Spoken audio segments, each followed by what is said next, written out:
संसार में जब एक युग का पतन होता है, उसी समय में शासन में प्रजा और रजा शासन में तालमेल नहीं रहता है।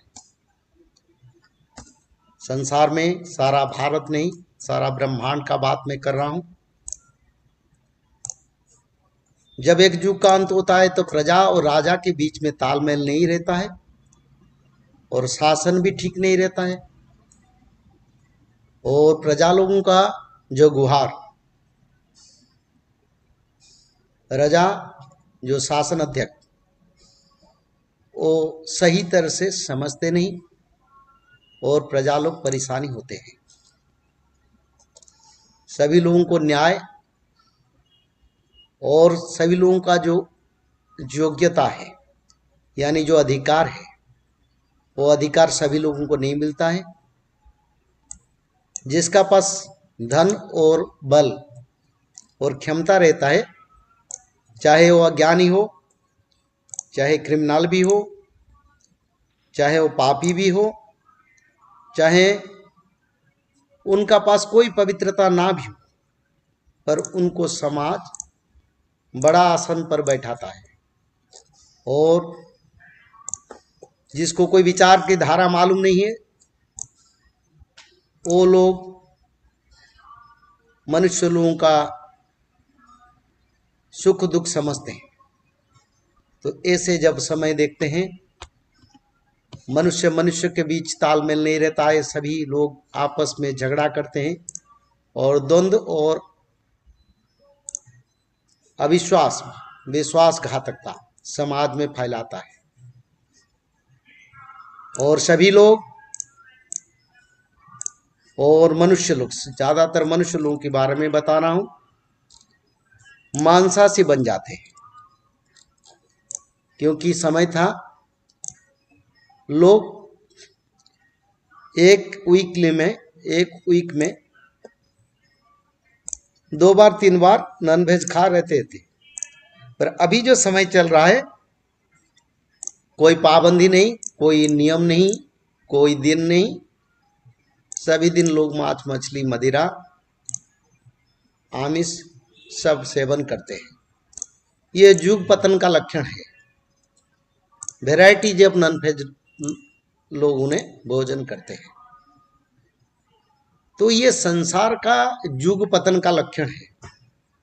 और ज्यादातर पिता पुत्र में के बीच तालमेल नहीं रहता है। परिवार को कोई नहीं देखता है। पिता जो घर का अध्यक्ष है, मुख्य है, और माता जो घर का रखवाला है। संसार में सुपुत्र और पुत्री उनका देखभाल नहीं करते हैं। ये युग पतन का लक्षण है। और अर्थ और प्राचुर्य और वैभव जिसका पास रहता है, उन्हीं लोग सारा शासन को नियंत्रण करते हैं। आज भारत नहीं, सारा ब्रह्मांड का बात कर रहा हूं। विश्व में कई कई देशों में ऐसे पूंजीवाद शासन चलता है। ये युग पतन का लक्षण है। और उसी समय भगवान की धारा और धर्म की धारा संसार में भक्त लोग अपना लेते हैं और कुछ भक्त निकलते हैं जो धर्मीय धारा और पवित्रता को संसार में बांटते हैं। ऐसे भक्त लोग मिलके फिर युग परिवर्तन को आगे लेते हैं और नया युग को शुरू करते हैं। जब सत्ययुग का अंत हुआ तब ऐसा स्थिति था। त्रेता का जो अंत हुआ भी ऐसा स्थिति था। द्वापर में भी ऐसा स्थिति था। और कलियुग में आप लोग विचार करते हैं क्या हो रहा है। किसी का पास लाखों लाखों करोड़ रुपया रहेगा और किसी का पास खाने के लिए एक बेला, एक टाइम भी भोजन करने के लिए साधन नहीं रहेगा। और सभी लोगों के बीच रोग पैदा होगा। बीमारी, रोग, महामारी, प्राकृतिक विपद, पंचभूत प्रलय, ऐसे ये भी कलियुग का अंत का भी लक्षण में आता है। और जब युग अंत होता है, हर युग में शास्त्रों में ऐसे लिखा है, सूर्य देव का प्रकोप यानी उनका तेज बढ़ जाता है और चंद्रमा का रोशनी मलिन पड़ जाता है। अभी चंद्रमा का, जो चंद्रदेव का किरण मलिन हो गया और सूर्य देव का रश्मि प्रखर हो गया। ये युग संकेत का, युग का पतन का एक लक्षण है। और कोई ऋतु, कोई सीजन, जैसे कि संसार में 6 ऋतु है, वो ऋतु अपना नियम को पालन नहीं करते। तो ऐसे जब संसार में लक्षण आता है तो संसार में मनुष्य लोगों के बीच में आपस में वैरभाव का प्रभाव आता है। गौ माता का दूध जितना स्वाद उतना स्वाद नहीं होता है, और थोड़ा रहने से कुछ समय वो खट्टा भी बन जाता है। ऐसे युग अंत की समय में होता है, जो आज भी हम देखते हैं। और पवित्र जो गौ माता है वो भी अभक्ष्य, और जो उनका भोजन नहीं है और परिस्थिति के अधीन होके वो भी उसको भोजन कर लेता है जब युग का अंत होता है। और मनुष्य लोगों के बीच में किसी के बीच में विश्वास नहीं रहता है। और युग का अंत के समय में पिता और माता ने पिता पुत्र को, और पिता माता ने पुत्र और पुत्री को शिष्टाचार, सदाचार, सद्बुद्धि, सत्य शिक्षा नहीं देते हैं। वो अपना इच्छा से बच्चे लोग काम करते हैं, उनको सांस्कृतिक आध्यात्मिक शिक्षा पिता पुत्र नहीं देंगे। और पिता पुत्र के बीच में जैसे दोस्त की जैसा संपर्क रहेगा। और पिता माता ने बच्चे लोगों को इतना प्यार करेंगे जैसे कि उनका प्यार से बच्चे लोग अपना सदाचार और अपना पवित्रता को खो जाएंगे। जैसे कि संसार में विशृंखला यानी इनडिसिप्लिन और बच्चे लोगों में पवित्रता नहीं रहेगा। ये पिता और माता की ज्यादा प्रेम करने से ऐसा संसार में होगा, जो आज हम देख रहे हैं।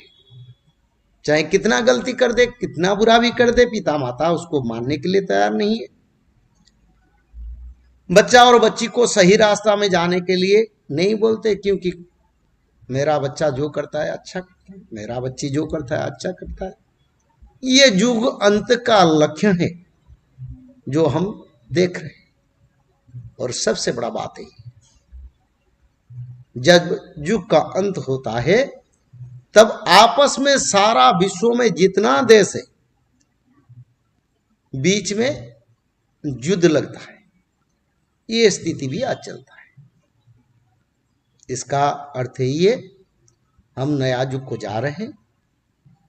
हमको धर्म को धारण करना है, धर्म और नीति को धारण करके हम दूसरा जो समय आ रहा है, जो सत्य युग आ रहा है, उस युग को हम जा सकते हैं। इसके लिए आप लोगों को मैं बताता हूं हर सत्संग में,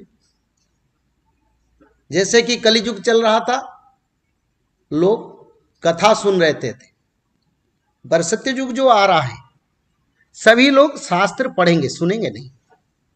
क्योंकि युग का जब अंत होता है और जब सत्य युग आरंभ होता है, सभी ऋषि मुनि जैसा पवित्र व्यवहार, आचार और सदाचार में आचरण करते हैं अपना जीवन और जिंदगी में। जब कलियुग का अंत हो गया तब हजारों हजार लोग आज भागवत पढ़ते हैं, क्योंकि कलियुग शूद्र युग है और उस युग में भागवत कथा लोग सुनते थे।